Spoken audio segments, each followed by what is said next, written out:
Hi అండి, అందరికీ welcome to my channel. ఈరోజు మనం అభ్యాసనం లెర్నింగ్ వాటిలో నుంచి మనం కొన్ని బిట్స్ చూద్దామండి.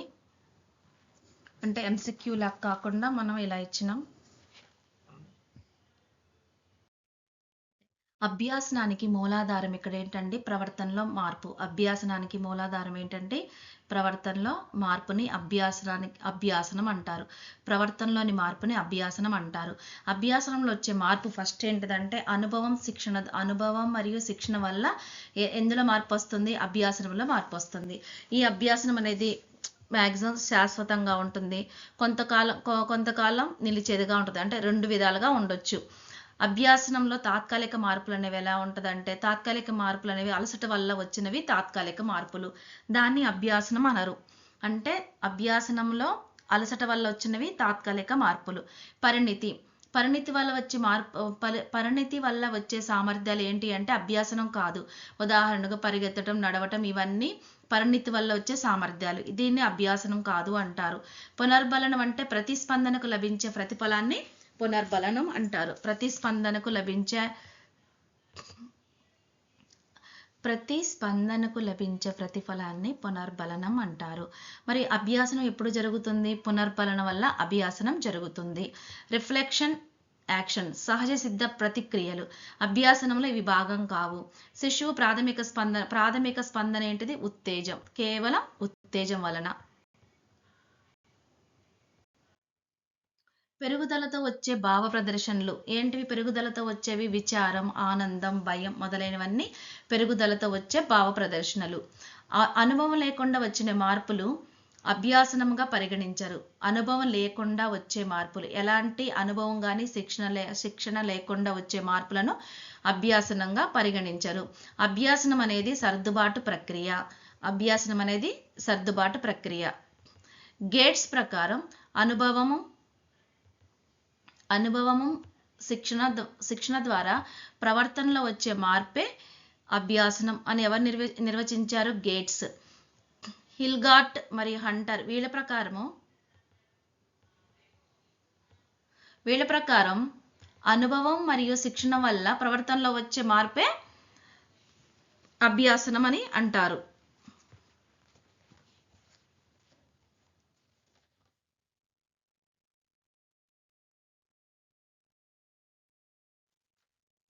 నెక్స్ట్, అభ్యాసనం అనేది పునర్బలం చెందిన ఆచరణ వల్ల ప్రవర్తన రీతిలో ఏర్పడే దాదాపు శాశ్వతమైన మార్పు అభ్యాసనం అని డిస్కో మరియు గ్రాఫర్డ్ నిర్వచించారు. నెక్స్ట్, అభ్యాసనం అనేది ప్రవర్తనలో లేదా ప్రవర్తన శక్తి సామర్థ్యాల్లో ఇంచుమించు శాశ్వతమైన మార్పు అని ఎవరంటే హెడ్జెస్ హాన్ నిర్వచించారు.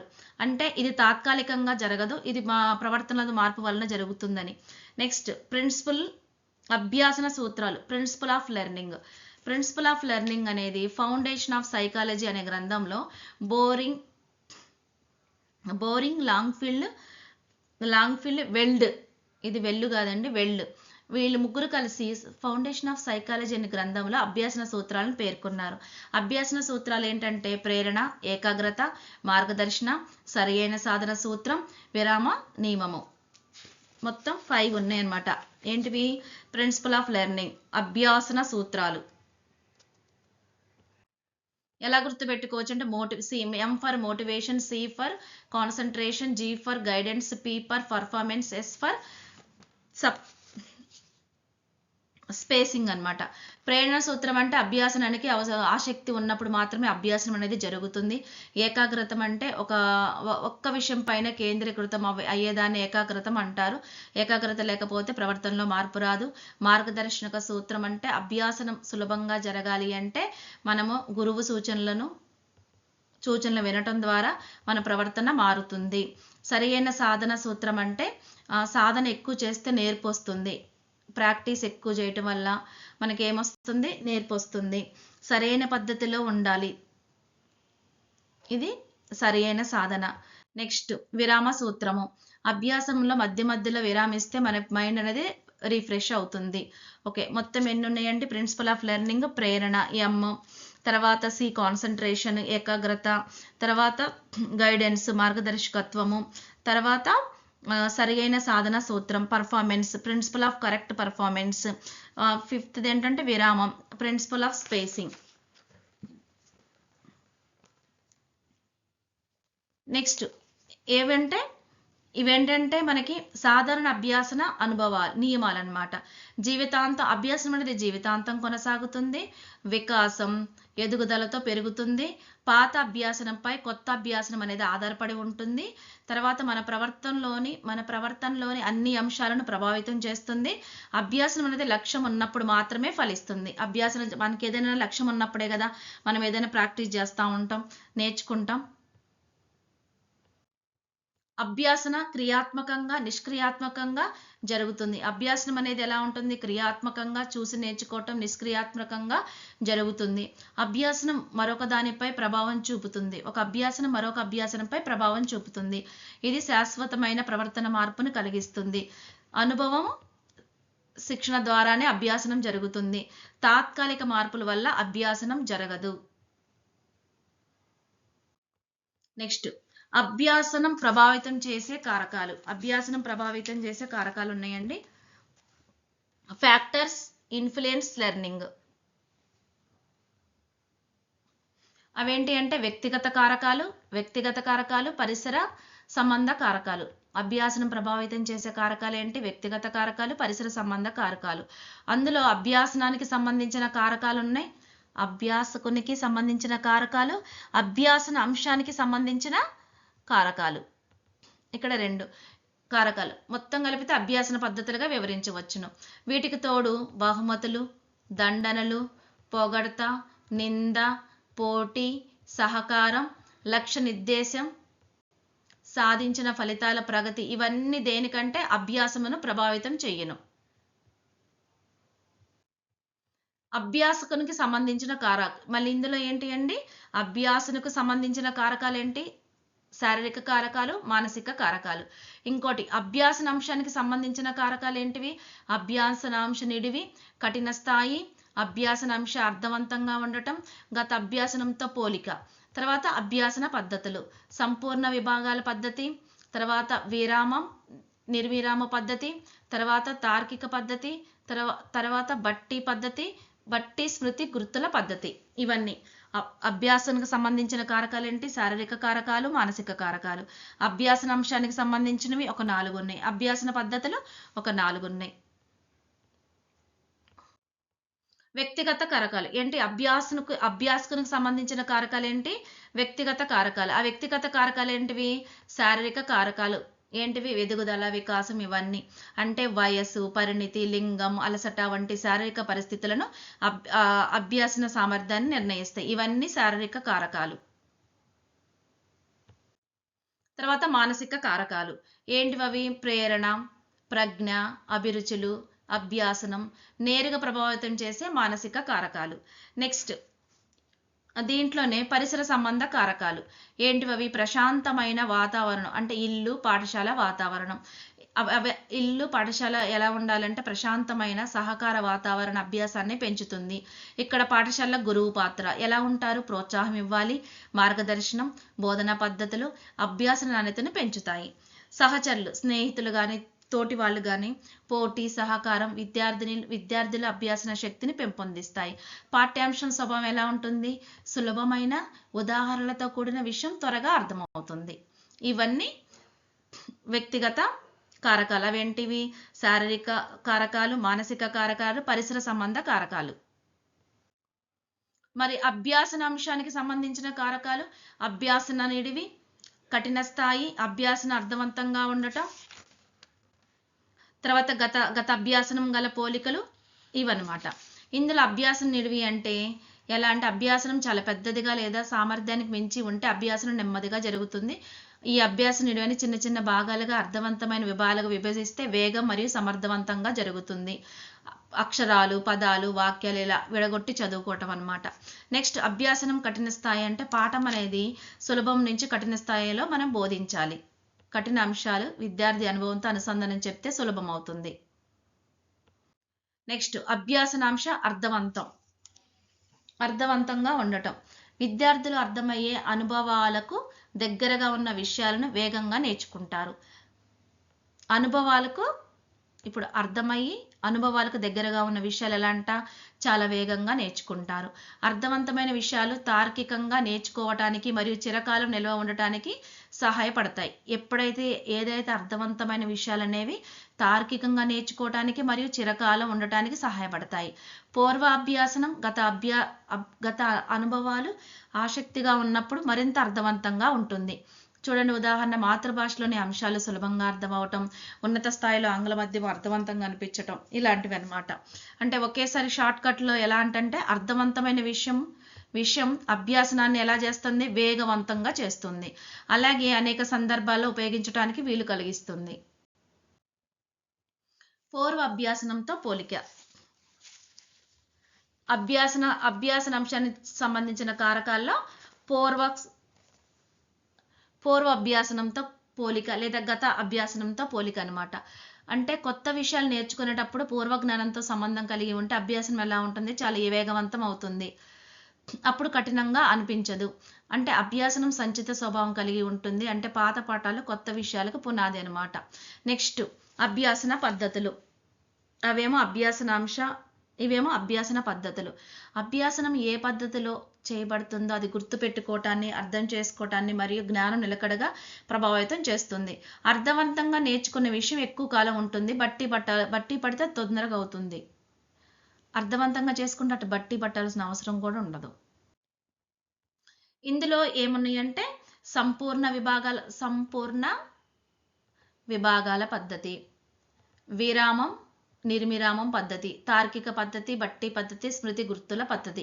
సంపూర్ణ విభాగాల పద్ధతి అంటే విషయం మొత్తం ఒకేసారి చదవటం ఉపయోగకరం. అంటే ఇక్కడ సంపూర్ణం అంటే ఏంటిది, పాఠ్యం చిన్నదిగా ఉన్నప్పుడు, సులభంగా పూర్వపరిచయం ఉన్నప్పుడు, అంటే మొత్తం భావం త్వరగా గ్రహించవచ్చు.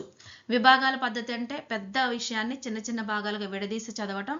ఎప్పుడు జరుగుతుంది ఇది విభాగాల పద్ధతి? లెసన్ పెద్దగా ఉంది, క్లిష్టతరంగా ఉన్నప్పుడు మనం అర్థం చేసుకొని సమయం కావాలి కాబట్టి ఒక్కొక్క భాగం స్పష్టంగా నేర్చుకోవచ్చు. ఈ విభాగాల పద్ధతి అనేది ఎవరికి ఉపయోగకరంగా ఉంటుందంటే వెనుకబడిన విద్యార్థులకు ఉపయోగకరంగా ఉంటుంది. నెక్స్ట్ ఈ రెండింటి వల్ల విభాగాల పద్ధతి ఏమో అర్థం చేసుకోవడం సహాయం చేస్తుంది, సంపూర్ణ పద్ధతి మొత్తం భావాన్ని గ్రహించడంలో సహాయం చేస్తుంది. నెక్స్ట్ నిర్విరామ పద్ధతి. నిర్విరామ పద్ధతి అంటే విరామం లేకుండా నిరంతరంగా చదవటాన్ని సులభంగా చిన్నదిగా ఉపయోగకరంగా ఉంటుంది. నిర్విరామ పద్ధతి వల్ల త్వరగా నేర్చుకోవచ్చు, కానీ త్వరగా మర్చిపోతాం. షార్ట్ కట్ అనమాట. తొందరగా నేర్చుకొని తొందరగా మర్చిపోతాం. అదే విరామ పద్ధతి అయితే ఇది మధ్యలో విరామాలు ఇచ్చి చదవటం సులభంగా గుర్తుంటుంది. దీర్ఘకాల ధారణ పెరుగుతుంది. ఎక్కువగా మనం ప్రాక్టీస్ చేయడానికి ఉపయోగపడుతుంది. మైండ్ ఫ్రెష్ అవుతుంది. ఎక్కువగా అవకాశం ఉంటుంది. ఈ విరామం వల్ల పురోగమన తిరోగమన అవరోధాన్ని అధిగమించడానికి వీలవుతుంది. ఈ విరామ పద్ధతి వల్ల ఏం ఉపయోగం అంటే పురోగమన తిరోగమన అవరోధాన్ని అధిగమించడానికి వీలవుతుంది. అలాగే దీనివల్ల ఏం ఉపయోగం అంటే ఇంకా సమీక్ష అంటే రివ్యూ అనేది ఎక్కువ అవకాశం ఉంటుంది. ఇది దేని మీద ఆధారపడుతుందంటే అభ్యాసకునికి సామర్థ్యము, అభ్యాసనం, సందర్భం మొదలగు అంశాలపై ఆధారపడి ఉంటుంది. ఏ సందర్భంలో చదువుతాడో దాని సామర్థ్యము, ఎక్కువ విరామాల సంఖ్య ఎక్కువ, వాటన్నిటికీ ఇది ఉపయోగకరంగా ఉంటుంది.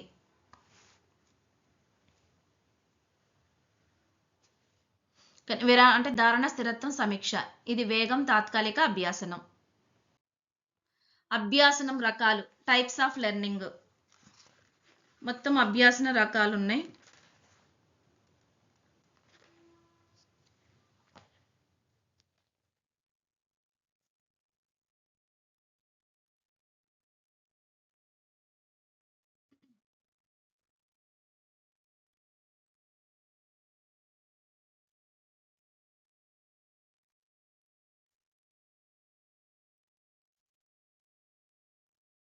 దీంట్లో చలనాభ్యాసనము, శాబ్దిక అభ్యాసనము, విశేషణ అభ్యాసనము, భావనాత్మక అభ్యాసనము, సమస్య పరిష్కార అభ్యాసనం, వైఖరుల అభ్యాసనము.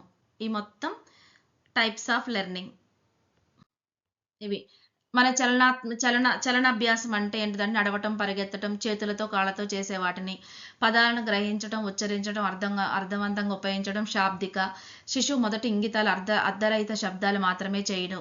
తర్వాత గమనించటం, అనుకరించటం, వాక్యాలు, భాషా అభ్యాసనం, సేకరణ, వ్యక్తీకరణ, ఇవన్నీ భాషా శాబ్దిక అభ్యాసం కిందకు వస్తాయి. ఏంటివి అంటే గమనించటం, అనుకరించటం, వాక్యాలు, భాష అభ్యాసనం, సేకరణ.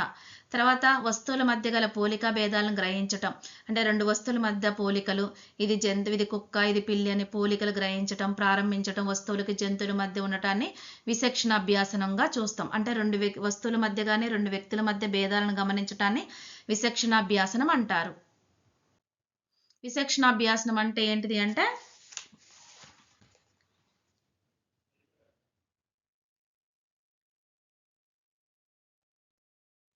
భావనల వికాసానికి దోహదం చేసే ప్రత్యక్ష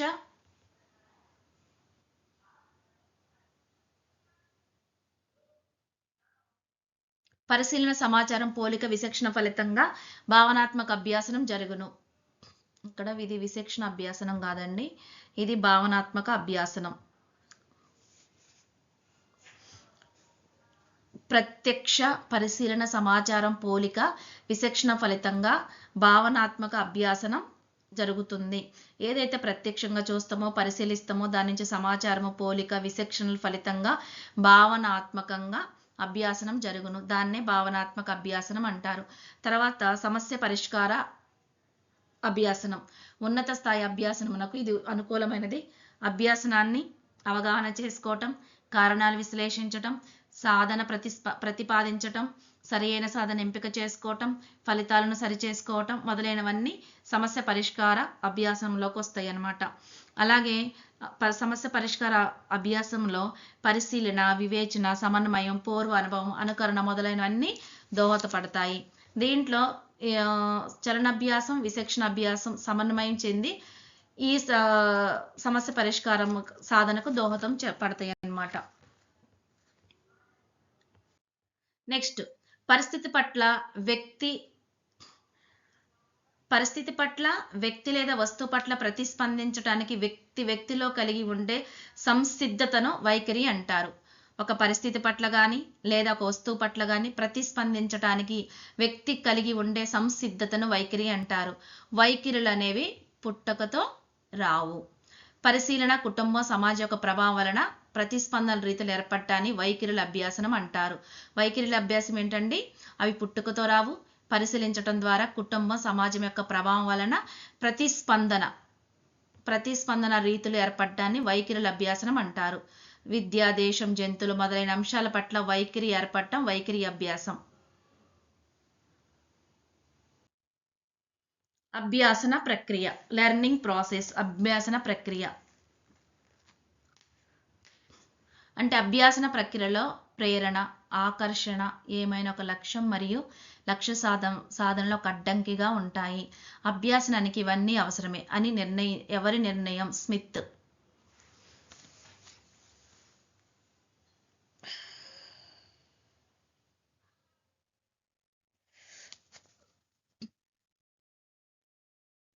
అంటే అభ్యాసన ప్రక్రియలో ప్రేరణ, ఆకర్షణీయమైన ఒక లక్ష్యం మరియు ఆ లక్ష్య సాధనలో ఒక అడ్డంకి ఉంటాయి.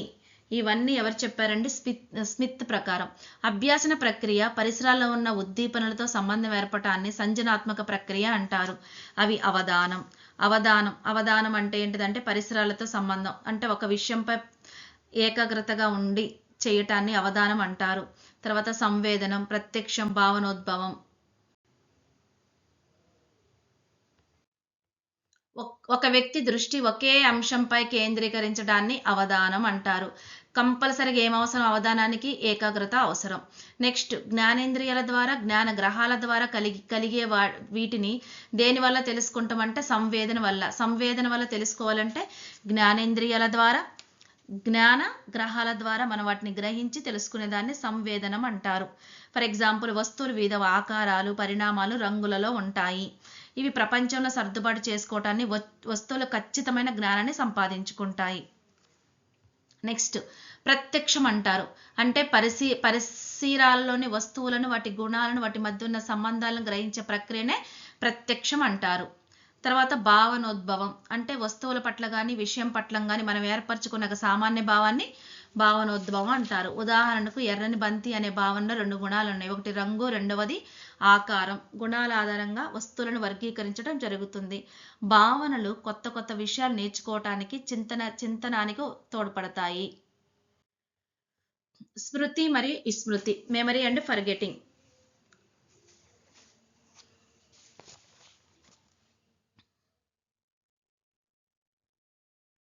వుడ్వర్త్ ప్రకారం, మార్క్విస్ వీళ్ళిద్దరి ప్రకారం శృతి అనగా ఇంతకు ముందు నేర్చుకున్న దానిని గుర్తుకు తెచ్చుకోవటం.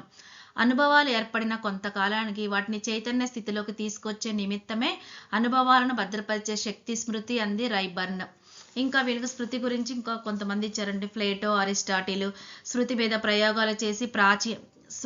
ప్రయోగాలు చేసిన వారు ఎవరంటే ప్లేటో, అరిస్టాటిల్. అలాగే ప్రతి వ్యక్తి మనసులో ఒక లక్క ముద్ద లాంటి పదార్థం ఉంటుంది, అది మనుషుల మధ్య వేరువేరుగా ఉంటుందని ప్లేటో చెప్పారు. అరిస్టాటిల్ అయితేనేమో వ్యక్తి యొక్క గతం స్మృతి, వ్యక్తి యొక్క గతం ఏంటిది స్మృతి. తర్వాత వర్తమానం అవధానం అని, భవిష్యత్తు ప్రత్యక్షమని అరిస్టాటిల్ చెప్పారు. వ్యక్తి యొక్క గతం స్మృతి, వర్తమానం అవధానం అంటే పదే పదే రిపీట్ చేయటం. అలాగే భవిష్యత్తు ప్రత్యక్షం, ఇది చెప్పింది ఎవరు అంటే అరిస్టాటిల్. నెక్స్ట్ స్మృతి ప్రక్రియలోని ముఖ్య అంశాలు: అభ్యాసనం, ధారణ, పునఃస్మరణ, గుర్తింపు. అభ్యాసనం అనేది ఏంటిదంటే ప్రవర్తనలో కలిగే మార్పునే అభ్యాసనం అంటారు. అలాగే స్మృతి అభ్యాసమునకు ఎలా ఉంటుంది? అనులోమానుపాతంలో ఉంటుంది. స్మృతి అనేది అభ్యాసమునకు అనులోమానుపాతంలో ఉంటుంది. అభ్యాసనం ఎక్కువయ్యే కొలది స్మృతి పదం ఎక్కువ కాలం శృతి పదంలో ఉంటుంది. అర్థవంతమైన అభ్యాసం అనేది ఎక్కువ కాలం శృతి పదంలో ఉంటుంది.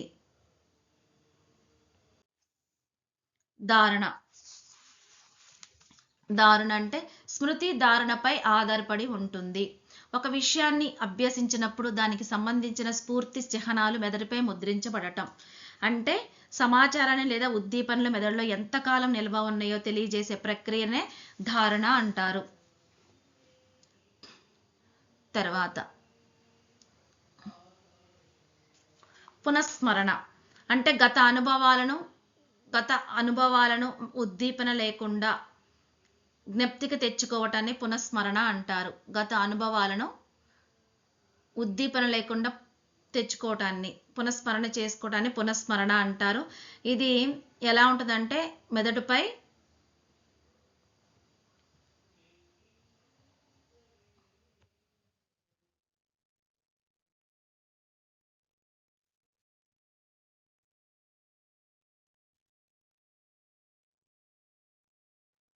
నెక్స్ట్ ఇక్కడ ఇంకో పాయింట్ కూడా ఉందండి. ఇక్కడ స్మృతి అనేది మెదడుపై ముద్రించబడటం ఊహాత్మకమైన ద్వారా ఏర్పడుతుంది. వ్యక్తి ధారణ శక్తి మీద ఆధారపడుతుంది. నెక్స్ట్ రెండోది పునఃస్మరణ అనేది 2 రకాలుగా ఉంటుంది. అదేంటిదంటే గత అనుభవాలను ఉద్దీపనల సహాయం లేకుండా జ్ఞప్తికి తెచ్చుకోవటాన్ని పునఃస్మరణ అంటారు. ఇక్కడ రాయలేదు డెఫినేషను. గత అనుభవాలు ఉద్దీపన సహాయం లేకుండా జ్ఞప్తికి తెచ్చుకోవటాన్ని పునఃస్మరణ అంటారు. ఇవి 2 రకాలు: శ్రేణిక పునఃస్మరణ, స్వేచ్ఛ పునఃస్మరణ. నేర్చుకున్న అంశాలను అదే క్రమంలో జ్ఞప్తికి తెచ్చుకున్న దాన్ని శ్రేణిక పునఃస్మరణ అంటారు. క్రమంతో నిమిత్తం లేకుండా నేర్చుకున్న అంశాలను స్వేచ్ఛ పునఃస్మరణ అంటారు. ఒకటి తర్వాత ఒకటి నేర్చుకున్నాం అనుకోండి శ్రేణిక పునఃస్మరణ. ఎలా పడితే మనకి ఎలా నేర్చుకున్నామండి, ఎలా క్రమం లేకుండా నేర్చుకుంటే స్వేచ్ఛ పునఃస్మరణ. నెక్స్ట్ ఇవన్నీ దేనికి వస్తాయంట? బహుళైక్త ప్రశ్నలు, జతపరచుట, అతి స్వల్ప సమాధాన ప్రశ్నలన్నీ దీని కిందకు వస్తాయి అన్నమాట. నెక్స్ట్ గుర్తింపు అంటే ఏంటిది? ఒప్పు మైనస్ తప్పు బై మొత్తం ఇంటూ 100. ఇంకా గుర్తింపు అంటే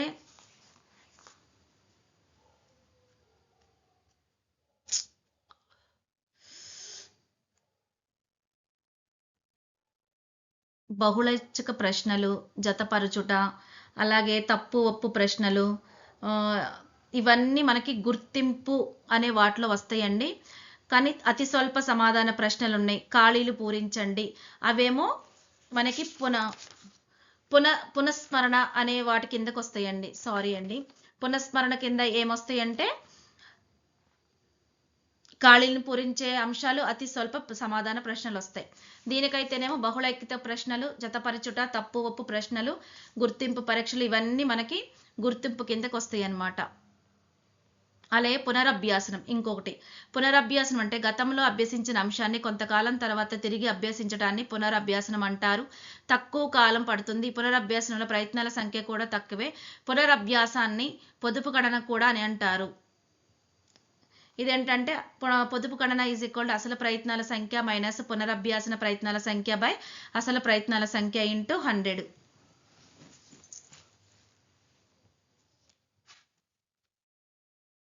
టైప్స్ ఆఫ్ మెమరీ. స్మృతి కారకాలు. స్వల్పకాలిక, దీర్ఘకాలిక, బట్టి స్మృతి, తార్కిక స్మృతి, క్రియాత్మక స్మృతి, నిష్క్రియాత్మక స్మృతి, సంసర్గ స్మృతి, రెడిటెంటిగ్రేటివ్ మెమరీ.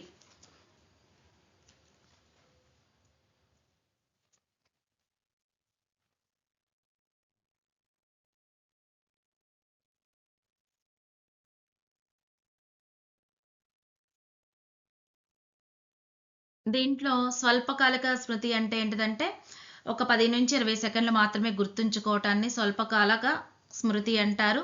అయితే దీన్ని ఎలా అంటే సినిమా టికెట్స్ నెంబర్స్, రైల్వే బర్త్ని గుర్తుంచుకోవటాన్ని స్వల్పకాలిక మెమరీగా గుర్తు చెప్తాము. అలాగే దీర్ఘకాలిక అంటే ఏంటిదంటే ఎక్కువ కాలం గుర్తుండే అంశాలను దీర్ఘకాలికం అంటారు. అయ్యే మన పేరు, తల్లిదండ్రుల పేరు, ఇవన్నీ దీర్ఘకాలిక స్మృతి కింద వస్తాయి అన్నమాట. నెక్స్ట్ బట్టి స్మృతి. మనం పద్యాలు నేర్చుకోవటం, వల్లె వేయటం, శ్లోకాలు వల్లె వేయటం, ఇవన్నీ ఏంటంటే బట్టి స్మృతి కిందకు వస్తాయి. తార్కిక స్మృతి అంటే ఏంటిదంటే అభ్యసిస్తున్న అంశాలను అర్థవంతంగా అవగాహనతో అభ్యసించటం వల్ల. అంటే అభ్యసిస్తున్న అంశాలు ఎలా అంటే అవి అర్థవంతంతో, బ్లైండ్గా కాకుండా అర్థవంతంగా అవగాహనతో, ఈ రెండిటితో అభ్యసించటాన్ని తార్కిక స్మృతి అంటారు. ఒక ఆంగ్ల స్టోరీని అర్థవంతంగా చేసుకొని నేర్చుకోవటం. క్రియాత్మక అంటే ఆలోచన చేస్తూ పని చేస్తూ గుర్తుకు తెచ్చుకునే అంశాలను, అంటే పరీక్షల ప్రశ్నలకు సమాధానం జ్ఞప్తికి తెచ్చుకోవటం, ఉద్దేశపూర్వకంగా ప్రయత్నపూర్వకంగా అనుభవాలను గుర్తుంచుకోవటాన్ని క్రియాత్మక స్మృతి అంటారు. ఎలాంటి ఆలోచన చేయకుండా గుర్తుకు వచ్చే అంశాలు నిష్క్రియాత్మక స్మృతి పరిధిలోకి వస్తాయి. అప్రయత్న స్మృతి అని కూడా అంటారు. అంటే వెలుగు చీకటి, మనకు వెలుగు ఉందంటే చీకటి ఉందంట, రాత్రి స్వర్గం. అలాగే తాజ్మహల్ చూస్తే షాజహాన్, ఇలాంటి గుర్తు రావటాన్ని ఇది సంసర్గ శృతి అవుతుంది. ఇక్కడ కొంచెం కన్ఫ్యూజన్. నిష్క్రియాత్మక స్మృతి అయితేనేమో బాల్యమిత్రం చూడగానే బాల్యనాటి అనుభవాలు అలాంటి గుర్తు వస్తాయి అన్నమాట. ఇది సంసర్గ శృతి అంటే రెండు అంశాలను జోడించి నేర్చుకోవటం వల్ల అందులో ఒక అంశం తారసపడగానే రెండవ అంశం గుర్తు రావటాన్ని సంసర్గ శృతి అంటారు. అంటే వెలుగు చెప్పినప్పుడు చీకటి ఇలా గుర్తు రావటాన్ని సంసర్గ శృతి అంటారు.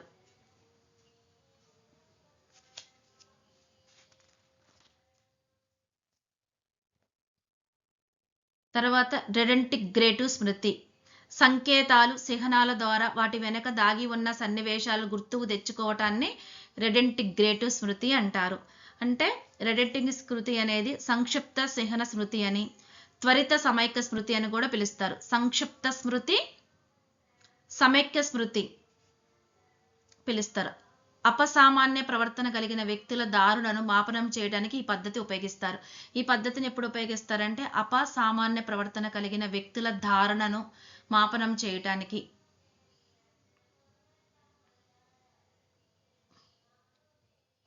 విస్తృతి. ఒకసారి అభ్యసించిన అంశాన్ని అవసరం వచ్చినప్పుడు తిరిగి శృతి పదంలోకి తాత్కాలికంగా కానీ శాశ్వతంగా కానీ గుర్తు తెచ్చుకోవలేకపోవటాన్ని విస్తృతి అంటారు.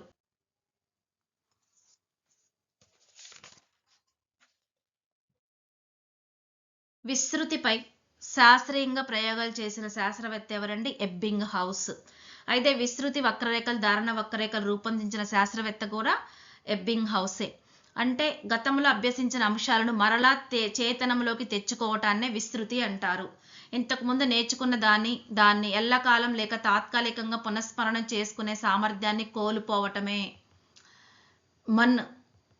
విస్తృతి అని మనం చెప్పారనమాట.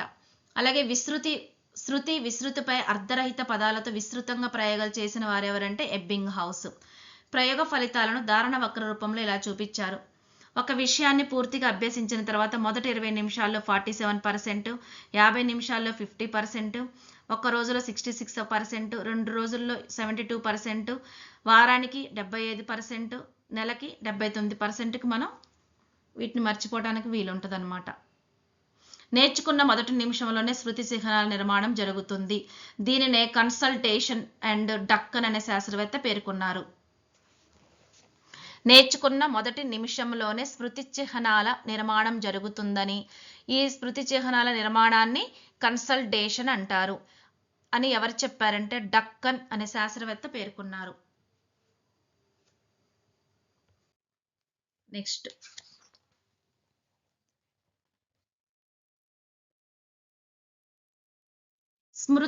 విస్మృతికి కారణాలు: కాలగమనం, స్మృతి చిహ్నాల విరూపణ, జోక్య ప్రభావం. నెక్స్ట్ దమనము, మెదడు గాయాలు, మత్తు పదార్థ ఉత్ప్రేరకల నియామకం. కాలగమనం అంటే స్మృతి చిహ్నాల క్రమక్షయం అని కూడా అంటారు కదా. అంటే నేర్చుకున్న ఒక నైపుణ్యాన్ని మరలా ఉపయోగించుకోపోయినట్లయితే ఎంత కాలంలో అది మనకు గుర్తుంటుందో దాన్ని కాలగమనం అంటారు. తర్వాత స్మృతి చిహ్నాల విరూపణకి ఒక్క లైన్ అయితేమో ఆధునిక ఫలిత ప్రయోగం ద్వారా దీన్ని గుర్తుపెట్టుకోవచ్చండి. అలాగే దీన్ని అనుపయోగం వల్ల విస్తృతి అంటారు. అంటే మనం నేర్చుకున్న ఒక నైపుణ్యాన్ని మరలా ఉపయోగించుకోపోనట్లయితే, ఏదైతే మనం నేర్చుకుంటున్నామో దాన్ని ఉపయోగించుకోకపోతే ఏమవుతుంది, దాన్ని మనం మర్చిపోతాం. అలాగే జోక్య ప్రభావం అంటే ఏంటిదంటే అభ్యాసనమునకు పునఃస్మరణకు మధ్య గల కాలంలో చేసిన ఇతర కృత్యాల ప్రభావాన్ని జోక్య ప్రభావం లేదా అవరోధం అంటారు. ఇంతకు పూర్వం నేర్చుకున్న అంశం ప్రస్తుతం అభ్యసించిన అంశాలు వ్యక్తిగత తీర్చుకోవటంలో అడ్డు తగలటాన్ని పురోగమన అవరోధం అంటారు. జోక్య ప్రభావం అంటే ఇది 2 రకాలుగా ఉంటుంది. పురోగమవరోధము, తిరోగమ అవరోధం అంటారు. పురోగమ అవరోధం అంటే గత అభ్యాసనం ప్రస్తుత అభ్యాసాన్ని గుర్తుకు తెచ్చుకోపోవటంలో ఆటంకం పరిచినట్లయితే దాన్ని పురోగామి అవరోధం.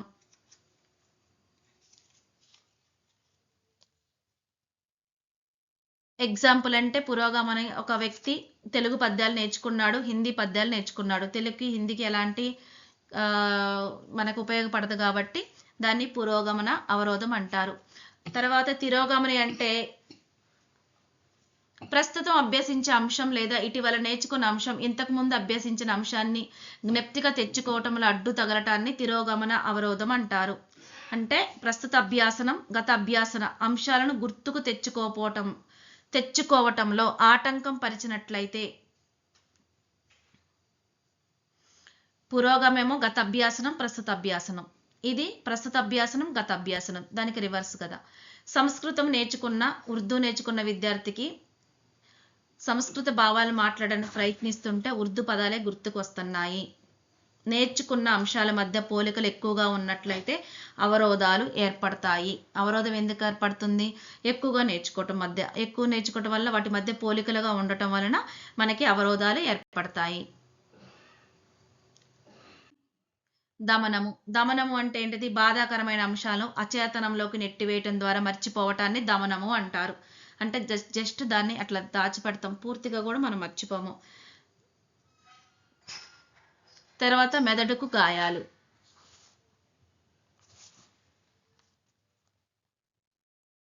మెదడుకి గాయాలంటే ఏదైనా మనకి యాక్సిడెంట్ జరిగినప్పుడు కానీ, గతంలో ఏమైనా ప్రాబ్లమ్స్ వచ్చినప్పుడు కానీ, తలకు గాయాలం జరిగినప్పుడు కానీ దాన్ని మర్చిపోతాం. దాన్ని అమ్నేషియా అంటారు. మానసిక కారణం వల్ల స్మృతి నాశనం సంభవించటాన్ని అమ్నేషియా అంటారు. వ్యక్తి తన వ్యక్తిగత విషయాలను మర్చిపోయి కొత్త ప్రదేశానికి వెళ్ళి జీవించడాన్ని ప్యూగ్ అని అంటారు. అంటే వ్యక్తిగత విషయాలు పూర్తిగా మర్చిపోయి కొత్త విషయానికి వెళ్ళటాన్ని.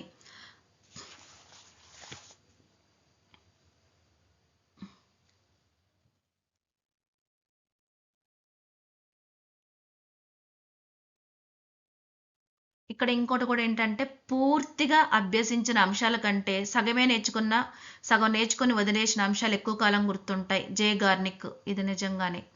అలాగే అనేక అంశాల మధ్య విభిన్నంగా ఉన్న విషయం ఎక్కువ కాలం గుర్తుంటుందని పేర్కొన్నారు. ఎవరంటే వోన్ రస్టార్ఫ్. నెక్స్ట్ మత్తు పదార్థాలు ఉత్ప్రేరక వల్ల. ఎందుకంటే కొంతమంది ఎక్కువ మత్తు పదార్థాలు వాడటం వల్ల డ్రగ్స్ అవి తీసుకోవటం వల్ల కూడా మనకి మెమరీ అనేది లాస్ అవుతుంటుంది. అంటే వాళ్ళ యొక్క స్మృతికి, భౌతిక, మానసిక వికాసానికి, సమగ్ర మూర్తిమత్వం పెంపొందించడానికి ఈ మత్తు పదార్థ ఉత్ప్రేరకాలు అనేవి బానిసగా ఉండటం వల్ల దానివల్ల కూడా విస్మృతి అనేది ఉంటుందన్నమాట. నెక్స్ట్ స్మృతిని పెంపొందించే పద్ధతులు. ఎలాంటి పద్ధతులు అంటే అభ్యాసనం పట్ల ఏముండాలి? ఎవరికైనా ఏదైనా అభ్యసించాలంటే ఫస్ట్ ఏముండాలి? అభిరుచి ఉండాలి, అవధానం, ఏకాగ్రతతో ఉండాలి. ప్రస్తుత అభ్యాసానికి గత అభ్యాసానికి గల సామరస్యం గమనించడం ద్వారా స్మృతిని పెంపొందించవచ్చును.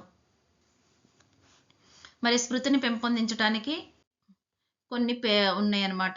ఏంటి అంటే ఈ స్మృతి ముఖ్యంగా దేనిపై ఆధారపడి ఉంటుంది? ధారణపై.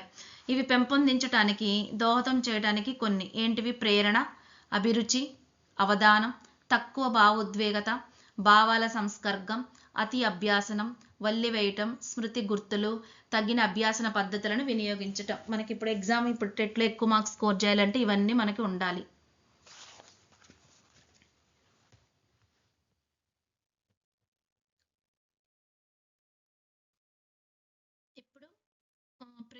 ప్రేరణ అంటే అభ్యాసనం ముందు దాని గురించి మనం కొంచెం ఆసక్తిని కలిగించే విధంగా వాళ్ళలో ప్రేరణ కలిగించాలి. ప్రేరణ ధారణకు దోహదపడే స్మృతిని పెంపొందిస్తుంది. అభిరుచి, అవధానం అంటే విద్యార్థుల పాఠ్యాంశం పట్ల ఏం కలిగించాలి? అభిరుచి అవధానం పెంపొందించడం వల్ల చక్కని స్మృతికి వాళ్ళు బాగా గుర్తుపెట్టుకుంటారు. వాళ్ళకి ఇష్టం ఆ లెసన్ని మంచిగా ఎక్స్ప్లెయిన్ చేసి వాళ్ళకి తగ్గట్టు చెప్పినట్లయితే అదనేది వాళ్ళ అభిరుచికి తగ్గట్టు అవధానం చేపించినట్లయితే చక్కగా స్మృతికి దోహదపడుతుంది. తక్కువ భావోద్వేగత అంటే భావోద్వేగత ఎంత ఎక్కువగా ఉంటే స్మృతి అంత తక్కువగా ఉంటుంది. ప్రశాంతంగా నేర్చుకున్న విషయాలు, ప్రశాంతంగా చదివిన విషయాలే ఎక్కువ శాతం మనకు గుర్తుంటాయి. భావాల సంసర్గం అంటే ఏంటిదంటే తాజ్మహల్ ఎవరు కట్టించారంటే షాజహాను. ఇట్లా మనం ఒకదానికి కంపారిజన్ చేసుకోవడం చెప్పడం వలన వాళ్ళకి ఈజీగా అర్థమవుతుంది. అతి అభ్యాసనం అంటే మనం రిపీటెడ్గా చదువుతాం. పదే పదే చదవటం వల్ల దానివల్ల ధారణ పెంపొందించబడుతుంది. దానివల్ల ఎక్కువ శాతం గుర్తుంటుంది. వదిలివేయటం, మళ్ళీ రివిజన్ చేయటం వల్ల, మళ్ళీ చదవటం వల్ల గుర్తుంటుంది. స్మృతి గుర్తులు అంటే ఏమైనా మనం కోడ్స్ పెట్టుకొని చదువుకోవటం వల్ల కూడా మనకి ఎక్కువ గుర్తుంటుంది. దానికి తగ్గట్టు అభ్యాసం, విరామ నిర్విరామ పద్ధతి, సంపూర్ణ విభాగాల పద్ధతి, బట్టి తార్కిక పద్ధతుల నుండి అభ్యాసన అంశం సందర్భానికి తగిన పద్ధతిని ఎంపిక చేసుకొని ఉపయోగించాలి. అంటే తగిన అభ్యాసన పద్ధతులు పెద్దదాన్ని అయితే చిన్న చిన్న భాగాలుగా చేసుకోవాలి. కొన్ని పట్టాల్సి వస్తుంది. కొన్ని అర్థవంతంగా మంచిగా అనుభవంగా చదువుకునేవి తార్కిక పద్ధతి ద్వారా మనం వాటిని నేర్చుకుంటే ఇవన్నీ మనకి సహాయంగా ఉంటాయి అన్నమాట. ఇవన్నీ స్మృతిని అంటే ఎక్కువగా మెమరీ గుర్తుంచుకోవడానికి ఈ 8 పద్ధతులు అనేవి అందరం చదువుకునే ప్రతి ఒక్కళ్ళు ఇవి మనం పాటించాలన్నమాట. నెక్స్ట్ అభ్యాసన బదలాయింపు లేదా శిక్షణ బదలాయింపు.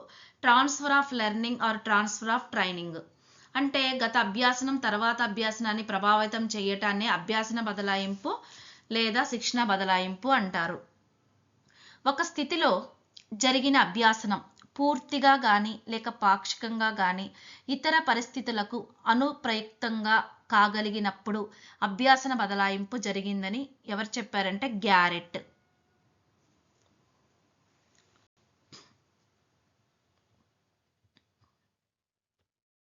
నెక్స్ట్ అభ్యాసన బదలాయింపు రకాలు. మొత్తం types of transfer of learning. ఒక అభ్యాసనం మరొక అభ్యాసనానికి దోహదపడతాయి కదా, అలాంటివి అనుకూల బదలాయింపు, ప్రతికూల బదలాయింపు, శూన్య బదలాయింపు, ద్విపార్శ్వ బదలాయింపు, 5 ఏకపార్శ్వ బదలాయింపు, 6 సమాంతర బదలాయింపు, 7 నిలువు బదలాయింపు అంటే హారిజంటల్ అండ్ వర్టికల్ బదలాయింపు. సమాంతర బదలాయింపు మరియు నిలువు బదలాయింపు ఎవరు 2 రకాలుగా పేర్కొన్నారు అంటే గాగ్నే. ఏ ఇయర్లో అంటే 1970. విషయంలో సారూప్యత స్థాయిలో సమానత్వం గల 2 అభ్యాసన మధ్య జరిగే బదలాయింపును సమాంతర బదలాయింపు అంటారు. విషయంలో సారూప్యత స్థాయిలో, ఇక్కడ సారూప్యత స్థాయి సమానత్వం 2 అభ్యాసాల మధ్య జరిగే బదలాయింపును సమాంతర బదలాయింపు అంటారు.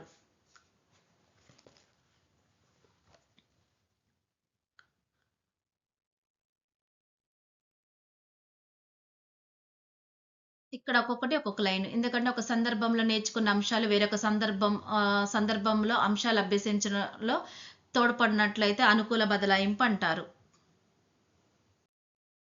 ఒక ఉదాహరణగా తీసుకుంటే గణిత పరిజ్ఞానం కలిగిన విద్యార్థి భౌతిక శాస్త్రంలో సంఖ్యా సంబంధమైన సమస్యలను పరిష్కరించటం అనుకూల బదలాయింపు. నెక్స్ట్, తొలి అభ్యాసనం తదుపరి అభ్యాసనాన్ని ఆటంకపరిచినట్లయితే దాన్ని వ్యతిరేక బదలాయింపు లేదా ప్రతికూల బదలాయింపు అంటాం. అంటే ఏదైనా ఒకటి నేర్చుకున్నప్పుడు ఇంకోటి, అంటే బ్యాడ్మింటన్ నేర్చుకున్న వ్యక్తి షటిల్ బ్యాడ్మింటన్ అభ్యసించేటప్పుడు బంతి కొట్టే విధానంలో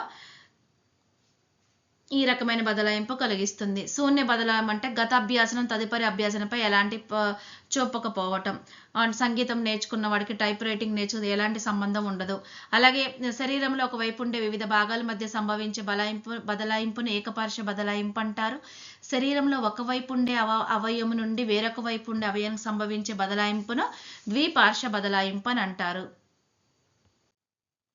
నెక్స్ట్, గణిత సూత్రాలను ఇక్కడ హారిజంటల్ బదలాయింపు అండి. అంటే గణిత సూత్రాలను భౌతిక శాస్త్ర అభ్యాసాలను వినియోగించటాన్ని సమాంతర బదలాయింపు అంటారు. తర్వాత నిలువు బదలాయింపు వర్టికల్ ట్రాన్స్ఫర్ అంటే ఒక స్థాయిలో అభ్యసించిన అనుభవాలు దానికన్నా అధిక స్థాయి విషయంలో కాఠిన్యత ఎక్కువ స్థాయి గల అంశాల అభ్యాసనకు బదలాయింపు జరగటాన్ని నిలువు బదలాయింపు అంటారు. అంటే అక్షర పరిజ్ఞానం, పదాలు వాక్యాలు నేర్చుకోవటంలో వినియోగించటంలో సంఖ్యా పరిజ్ఞానాన్ని గణిత పరికరాలు చేయటంలో దోహదపడటం. ఎక్కాలు నేర్చుకోవటం వల్ల గుణాకారం భాగాహార ప్రక్రియ చేయటానికి, ఇక్కడ అక్షరాలు నేర్చుకోవటం వల్ల పదాలు వాక్యాలు నేర్చుకోవటంలో వినియోగించటంలో, సంఖ్యల పరిజ్ఞానం నేర్చుకోవటం వల్ల గణిత పరికరాలు చేయటంలో దోహదపడటం, ఇలా ఉపయోగపడటాన్ని నిలువు బదలాయింపు అంటారు. నెక్స్ట్,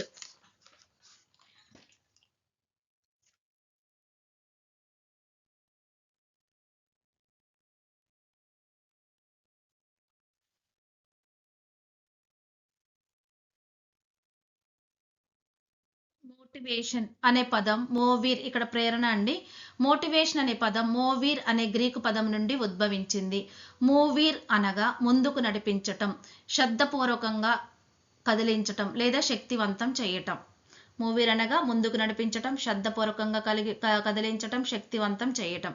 అభ్యాసనకు సన్నద్ధన చేసే ప్రక్రియనే ప్రేరణ అంటారు. ఒక అభ్యాసనానికి ముందే వాళ్ళలో ఆసక్తి రేకించటాన్ని ప్రేరణ. వ్యక్తిని ప్రత్యేకమైన పనిని చేయటానికి పురుకొల్పే మానసిక ప్రక్రియనే ప్రేరణ లేదా ఉమ్నీకరణం అంటారు. ఒక వ్యక్తి జీవి ఒక పనిని ప్రారంభించి కొనసాగించేటట్లు చేసే అంతర్గత అంశం లేక పరిస్థితి లేక శక్తియే ప్రేరణ. గిల్ఫర్డ్. ఒక నిర్దిష్ట గమ్యం ప్రవర్తనను నిర్దేశించు అంతర్గత స్థితియే ప్రేరణ. కోల్మన్. ఒకటి లేదా అంతకన్నా ఎక్కువ ఫలితాలను కలిగించే చర్యలను పూరిగొలపటాన్నే ప్రేరణ. అటిన్సన్. అభ్యాసనందు అభిరుచిని ప్రేరేపించేదే ప్రేరణ. క్రో అండ్ క్రో. ప్రేరణలో అభ్యాసమునకు కావలసిన ప్రవర్తనను పురిగొల్పుట, నిర్దేశించుట, పోషించుట. BF Skinner. నిర్దిష్ట గమ్యం వైపు విద్యార్థి నడిపించటకు ప్రేరణలో కొన్ని పురోగతి సాధించాలంటే ఇక్కడ ఏముండాలి? పొగడత, బహుమతి, సమూహ పోటీ, స్వీయ విధాత పోటీ, ప్రగతిని తెలియజేయటం, పునర్బలాలను తక్షణమే ఇవ్వాలి. అంతర్గతమైతే అభ్యాసం ఎక్కువగా, ప్రేరణ అనేది అంతర్గతమైనప్పుడు అభ్యాసం ఎక్కువ సమర్థవంతంగా ఉంటుంది. ఉపాధ్యాయులు విద్యార్థుల సామర్థ్యం తెలుసుకొని వారికి తగిన రంగాల్లో అంతర్గత ప్రేరణ కల్పించాలి. ప్రేరణ కావలసిన విధులు: ఆసక్తిని కలిగించాలి, ప్రవర్తన గమ్యం వైపు నిర్దేశించటం, అభ్యాసనంలో విద్యార్థులను శక్తిమంతం చేయాలి, అభ్యాసనం పట్ల అవధానాన్ని కలిగించటం, విజ్ఞాన అర్జనకు తోడ్పడటం, ప్రవర్తన ఎన్నికకు తోడ్పడటం, శీల నిర్మాణానికి, తర్వాత లక్ష్యాలు సాధించిన తర్వాత కూడా ఎలా చేయాలి, వాళ్ళని తృప్తి కలిగించే విధంగా వాళ్ళ మైండ్ సెట్ని చేయాలి, సామాజిక గుణాలను అభివృద్ధి చేయటం. ప్రేరణ రెండు విధాలుగా ఉంటుంది: అంతర్గత ప్రేరణ, బాహ్య ప్రేరణ. ఇవి అంతర్గత ప్రేరణ అంటే లోపల నుంచి వాళ్ళకి ఆసక్తి ఉన్నప్పుడు, వాళ్ళకి దాని మీద ఉండేటట్లుగా అది ఉన్నప్పుడు వల్ల ఎవరు బలవంతం లేకుండా సొంత ఆసక్తితో పనిచేసేటప్పుడు వ్యక్తికి సంతోషం, తృప్తి కలుగుతుంది. పిల్లలు ఎవరు చెప్పకుండానే ఆటలు ఆడటం ఇది సహజంగా పుట్టే శక్తి. ఇది చాలా కాలం నిలిచే శక్తివంతమైన ప్రేరణ. బాహ్య ప్రేరణ ఇది ఎలా నుంచి వస్తుందంటే బహుమతి, పొగడ్త, ప్రశంస, ఇతరుల మెప్పు కోసం చేయటం.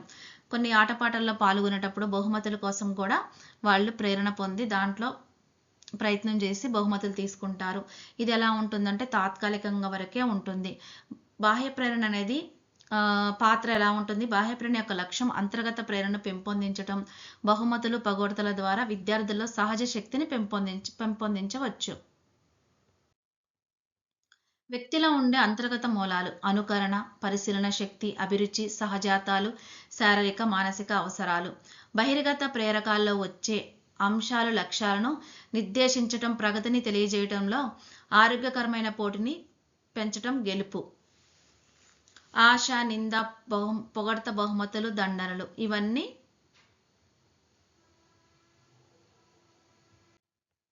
పాఠశాలలో సాధారణంగా బహిర్గత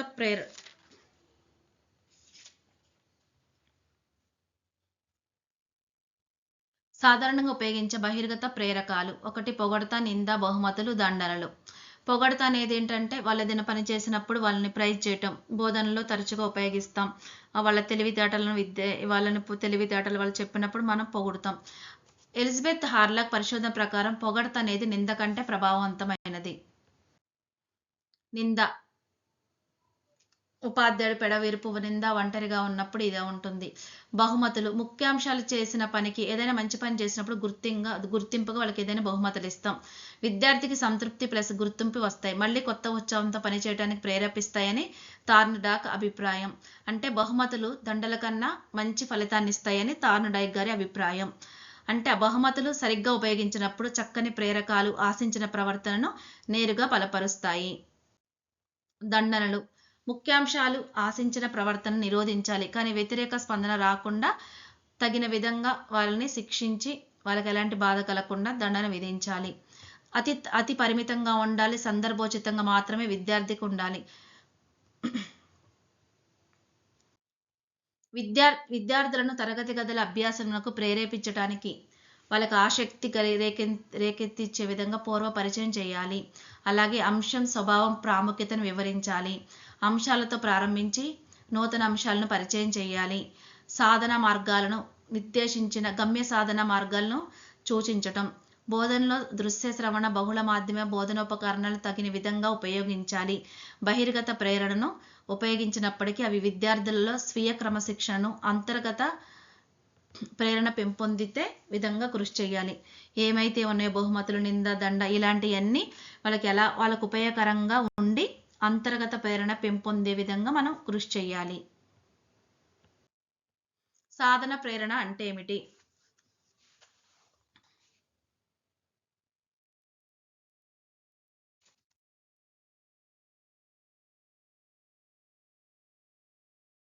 అచీవ్మెంట్ మోటివేషన్ ఇది మళ్ళీ సపరేట్.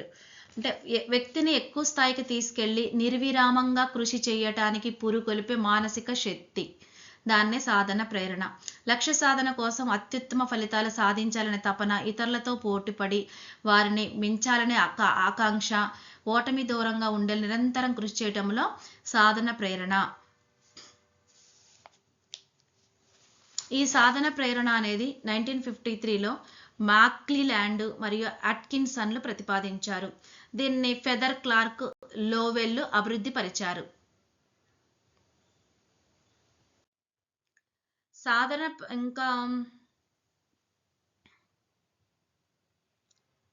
సాధన ప్రేరణ ఎక్కడ ఉపయోగపడుతుంది? దీన్ని ఎక్కడ ఉపయోగించాలి అంటే పోటీ ప్రపంచంలో ప్రతి చోట, ముఖ్యంగా వ్యాపార సంస్థలు ఉత్పత్తుల అభివృద్ధి, పనితీరు మెరుగుపరచడంలోను విస్తృతంగా. అంటే పోటీ ప్రపంచంలో సాధన ప్రేరణ అనేది ఉపయోగపడుతుంది. అలాగే మాక్లెండ్, అట్కిన్సన్ అభిప్రాయం ప్రకారం అనేక లక్ష్యాలుండి ఉన్నత ప్రమాణాలు సాధించాలనే ధ్యేయంతో కొనసాగించే చర్యల సమూహమే సాధన. అంటే లక్ష్యాలు ఎక్కువగా ఉండాలి, ఉన్నత ప్రమాణాలతో సాధించాలి. మాక్లాండ్, అట్కిన్సన్ ఫెదరర్ ప్రకారం తన పని విజయావకాశాలను పెంచుతుందనే విశ్వాసం, వ్యక్తి ప్రయత్నాలతో దర్శనం అవటమే సాధన. మార్క్ డేవిడ్ హజరీ యోగ్యత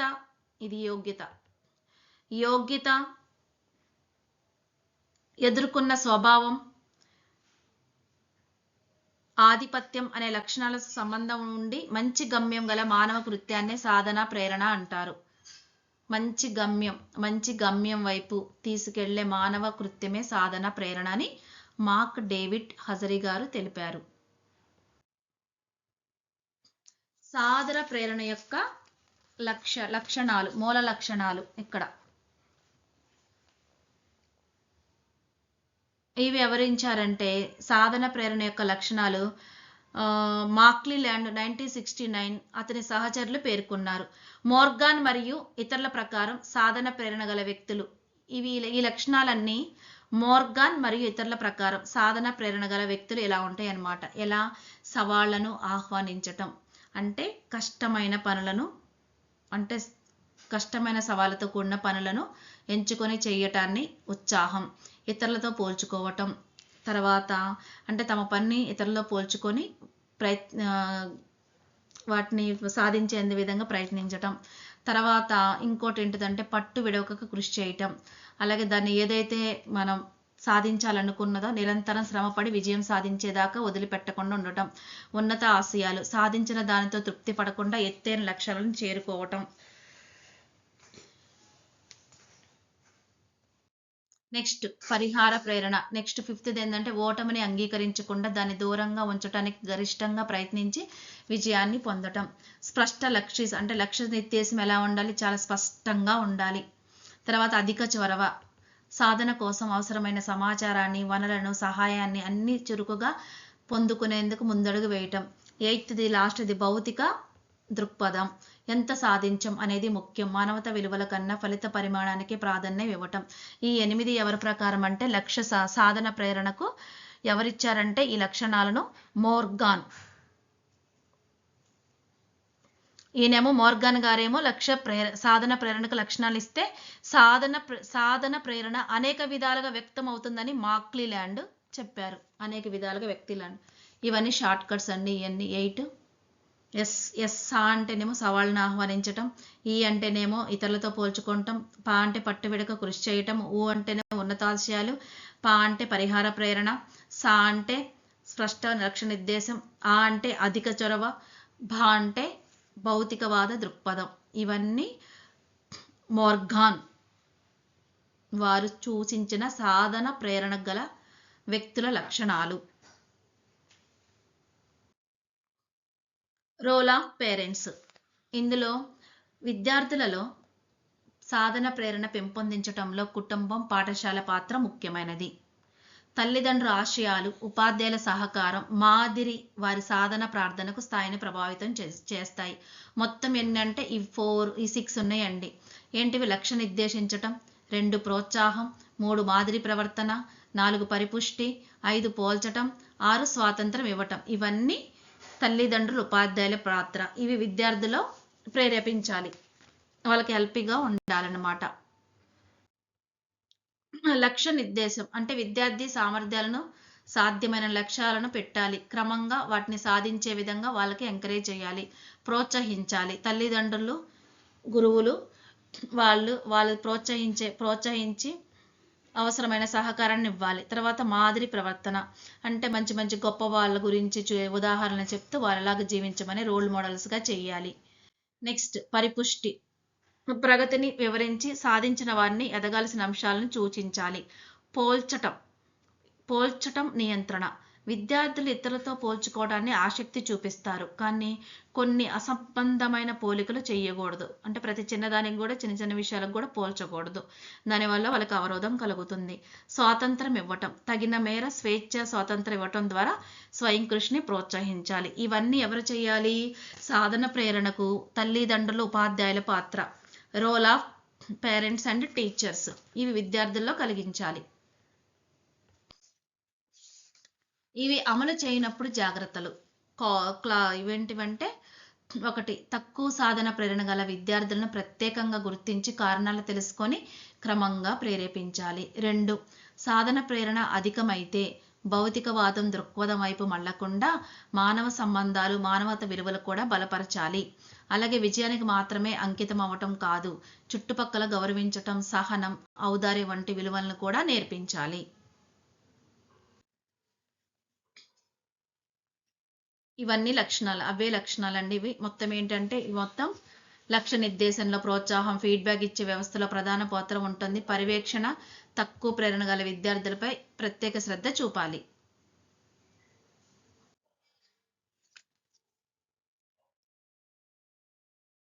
నెక్స్ట్, అభ్యాసన బదలాయింపు సిద్ధాంతాలు.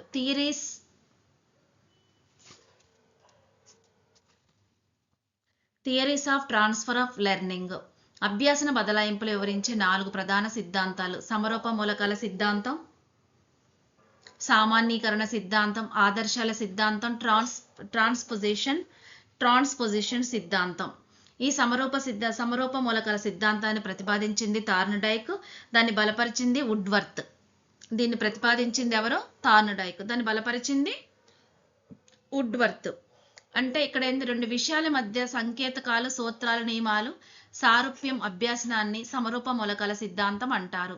అంటే అభ్యసించే విషయాల మధ్య గాని పద్ధతుల మధ్య గాని సూత్రాల మధ్య గాని సారూప్యత వల్ల అభ్యాసన బదలాయింపు జరుగుతుంది. అంటే ఏదైనా విషయాన్ని అభ్యసించేటప్పుడు ఆ 2 విషయాల మధ్య గాని పద్ధతుల మధ్య గాని సూత్రాల మధ్య గాని సారూప్యత ఉంటుంది. సంస్కృతుల వ్యాకరణ సూత్రాలను అభ్యసించిన అనంతరం హిందీలో వ్యాకరణ సూత్రాలను సులభంగా అభ్యసించడం వీలవుతుంది.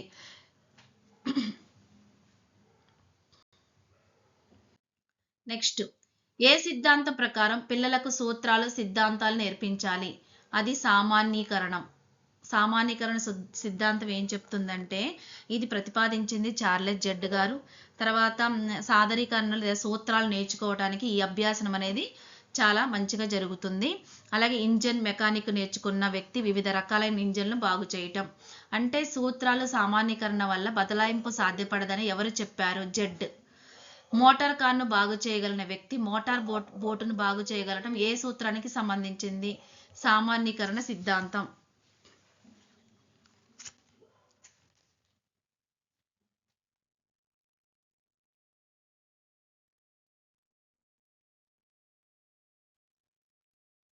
సాధ్యపడును ఇది సాధ్యపడును. సూత్రాల సామాన్యీకరణ వల్ల బదలాయింపు సాధ్యపడును అని ఎవరు చెప్పారంటే జెడ్. నెక్స్ట్,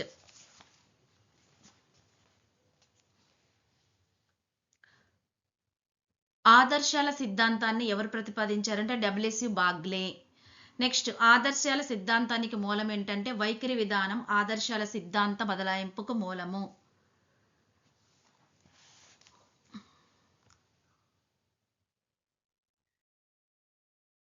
అంటే ఒక అంశం పట్ల ఒక ప్రత్యేకమైన వైఖరి కలిగిన వ్యక్తి అన్ని సందర్భాల్లో కూడా ఆ అంశం పట్ల అదే వైఖరిని కలిగి ఉంటాడని ఈ సిద్ధాంతం తెలుపుతుంది. అంటే ఎగ్జాంపుల్, ఇంటి శుభ్రంగా సర్ది చేసుకున్న వ్యక్తి ఆఫీసును కూడా శుభ్రం చేసుకోవటం. అంటే అక్కడ ఏంటిది, క్రమశిక్షణ ఉంది, నిజాయితీ ఉంది. ఇల్లును ఎలాగ చూసుకున్నాడు, ఆఫీసును కూడా అలాగే చూసుకున్నాడు. సమయపాలన పాటించిన వ్యక్తి ప్రతి సందర్భంలోనూ సమయపాలన పాటించటం. ఇదొక ఉదాహరణ. నెక్స్ట్, ట్రాన్స్పోజిషన్ సిద్ధాంతం. దీన్ని రూపొందించింది గెస్టాల్ట్ వాదులు. దీన్ని సమగ్రాకృతి సిద్ధాంతం అని కూడా అంటారు. అంటే మొత్తానికి దానిలో ఉన్న భాగాలకు మధ్య గల సంబంధాన్ని అవగాహన చేసుకోవటం వల్ల అభ్యాసన బదలాయింపు జరుగుతుంది. అంటే సూత్రాల కన్నా సంబంధాలకు ఎక్కువ ప్రాముఖ్యతనిచ్చిన వారు ఎవరంటే గెస్టాల్ట్ వారు. సూత్రాలకి సంబంధాలకు ఇచ్చింది చార్లెస్ జెడ్.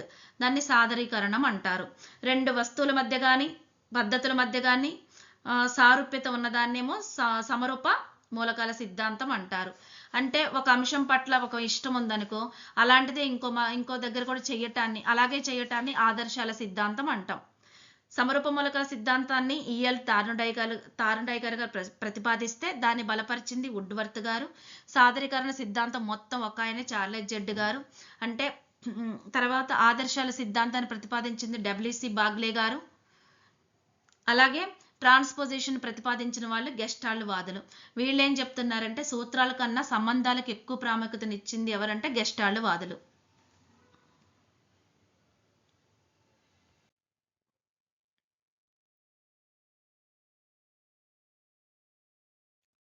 ఓకేనండి, థ్యాంక్ యూ అండి.